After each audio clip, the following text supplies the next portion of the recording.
नमस्कार, स्वागत है आप सभी का एजुकेशन मंत्रा में। दोस्तों, बीएड वर्सेस बीटीसी मामले में देखा जाए तो 28 जून 2018 के बाद की सभी भर्तियों पर खतरे की स्थिति उत्पन्न हो रही है। सुप्रीम कोर्ट में क्लैरिफिकेशन याचिका को लेकर क्या कुछ अपडेट है और बिहार शिक्षक बहाली से जुड़ी हुई क्या कुछ बड़ी अपडेट है, तो चलिए दोस्तों सारी जो खबरें हैं उन पर विश्लेषण करते हैं।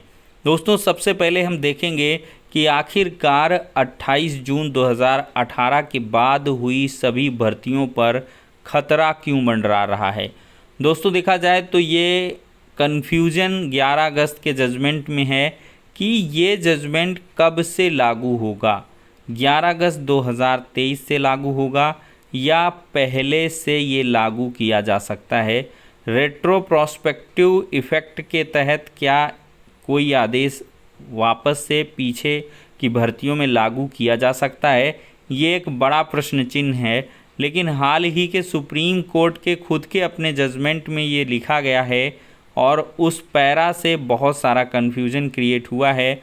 और ये दोस्तों पैरा लिखा गया है बिहार शिक्षक बहाली परीक्षा में बीएड अभ्यर्थियों द्वारा लगाई गई याचिका के फाइनल ऑर्डर में। दोस्तों, बिहार शिक्षक बहाली में देखा जाए तो बीएड छात्रों को बाहर कर दिया गया है। बीएड के छात्र प्राइमरी में सम्मिलित नहीं हो पाएंगे। सुप्रीम कोर्ट ने बाकायदा इसका जजमेंट भी पास किया है और साथ ही साथ स्पष्ट किया है चीज़ों को कि किस प्रकार से बीएड के कैंडिडेट्स 1 to 5 में इनएलिजिबल हैं। दोस्तों, ये वो जजमेंट है भगवान Krishna versus the union of India का। यहाँ पर हम आपको डायरेक्ट ले चलते हैं। ये देखिए, इस पैरा को हम बड़े आराम से पढ़ेंगे। The present petition stands allowed in terms of prayer A to the extent the same relates to the notification issued by the NCT on 28 June 2018। यहाँ पे आगे लिखते हैं, consequential advertisement and other subsequent steps taken in pursuance thereof shall also stand invalid. तो साफ तौर पर यहाँ पर लिखा गया है कि जो भी एडवर्टीजमेंट हुए हैं, अदर सब्सिक्वेंट जो स्टेप उठाए गए हैं 28 जून 2018 के आधार पर, वो सभी इनवैलिड हो गए हैं। इनवैलिड करार उनको सुप्रीम कोर्ट ने दिया है। तो यहीं से कन्फ्यूज़न और भी बढ़ गया है, एक भय का माहौल भी आ गया है, स्पेशली बीएड के उन छात्रों में जिन्होंने यहाँ पर जॉब पाली है और वो as if assistant teacher work कर रहे हैं। दोस्तों, ये तो बिहार के परिप्रेक्ष्य में लिखा है, बट यहाँ पर लास्ट में देखेंगे, but this court expect that the Bihar government shall take into account the judgment of this court passed on 11 अगस्त 2023। ये यहाँ पर सुप्रीम कोर्ट ने उम्मीद की है कि बिहार की सरकार 11 अगस्त के जजमेंट के आधार पर चीज़ों को करेगी। 11 अगस्त के जजमेंट में है क्या कि बीएड की एंट्री प्राथमिक में नहीं है। तो अब देखते हैं कि बिहार सरकार इसमें क्या करेगी। लेकिन बीपीएससी के चेयरमैन साहब ने लगातार स्पष्ट किया है कि हम एनसीटी के अंडर में काम करते हैं। एनसीटी और राज्य सरकार जिस प्रकार से कहेगी उसी के आधार पर हम आगे बढ़ेंगे। और एनसीटी लगभग देखा जाए तो 1 महीने होने को जा रहे हैं, 4-5 दिन बाद 1 महीना ही हो जाएगा और अभी तक कोई स्थिति स्पष्ट नहीं की एनसीटी ने कि बीएड को लेकर क्या कुछ एनसीटी का क्लियर कट स्टैंड है। सुप्रीम कोर्ट में का ऑर्डर डाल दिया अपनी ऑफिशियल वेबसाइट पर और सेल्फ एक्सप्लेनेटरी बता रहे हैं जवाब में कि आप खुद ही समझ लीजिए। और इशारा तो देखा जाए तो बीएड को बाहर करने का ही एनसीटी का है। दोस्तों, रही सही जो बची आस है या कह लें जो आपका कन्फ्यूज़न है, वो बहुत जल्द ख़त्म होगा, क्योंकि diary number 36321 of 2023 Devesh Sharma versus union of India का जो केस है, इसमें जो है दोस्तों क्लैरिफिकेशन डायरेक्शन के लिए पिटीशन लगा दी गई है। ये देख लीजिए, क्लैरिफिकेशन डायरेक्शन पर्टिकुलर्स, यहाँ पर एप्लीकेशन फॉर परमिशन।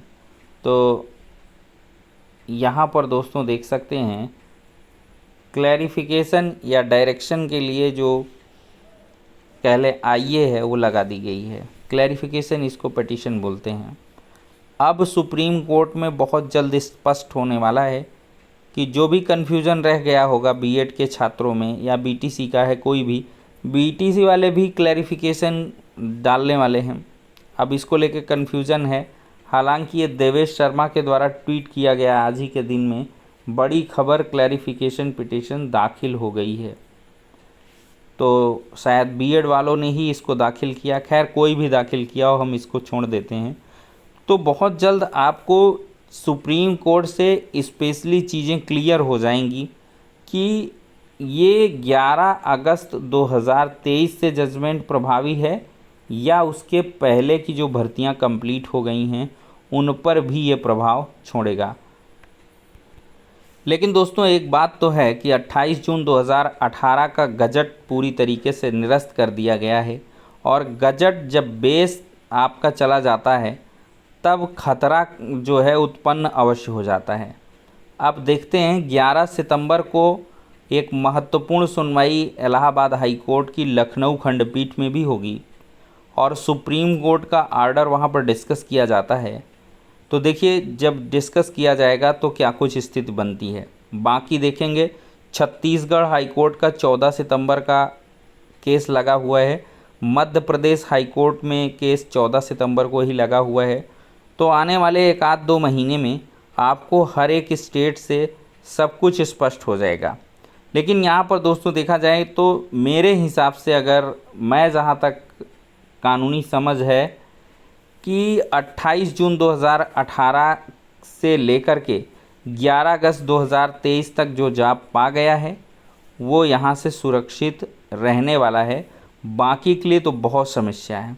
जो प्रोसेस चल रहा है, कंप्लीट नहीं हुआ है, उन पर शायद जजमेंट लागू रहे और वो बाद में ऐसे प्रोसेस को ना बढ़ा पाएँ। लेकिन यहाँ पर इस बिहार वाले ऑर्डर के हिसाब से खतरा ज़रूर मंडराने लगा है। जितनी भी भर्तियाँ होंगी सभी भर्तियों पर खतरा मंडरा रहा है, क्योंकि 28 जून 2018 का गजट निरस्त हो चुका है। निरस्त होने का मतलब यही होता है जो उस पे आधार पर जितनी चीज़ें हुई हैं वो भी इनवैलिड हैं। अब देखते हैं यहाँ पर बहुत जल्द सुप्रीम कोर्ट में भी क्लैरिफिकेशन पिटीशन की जैसे सुनवाई हो जाती है तो चीज़ें स्पष्ट हो जाएंगी कि आखिरकार कब से जजमेंट लागू होगा, पिछली वाली भर्तियों को अफेक्टेड करेगा या नहीं करेगा। जिन्होंने पार्टिसिपेट कर लिया है, फॉर्म भर लिया है, तो उनको जो है मौका मिलेगा कि नहीं मिलेगा, ये सारी चीज़ों के लिए ही क्लैरिफिकेशन पिटीशन लगाई गई है। लेकिन दोस्तों सभी को चौकन्ना ज़रूर रहना है, और ये बीएड बीटीसी का भी विवाद कुछ एक महीनों तक ज़रूर चलने वाला है। तो फिलहाल के लिए इस वीडियो में इतना ही, नेक्स्ट में मिलते हैं।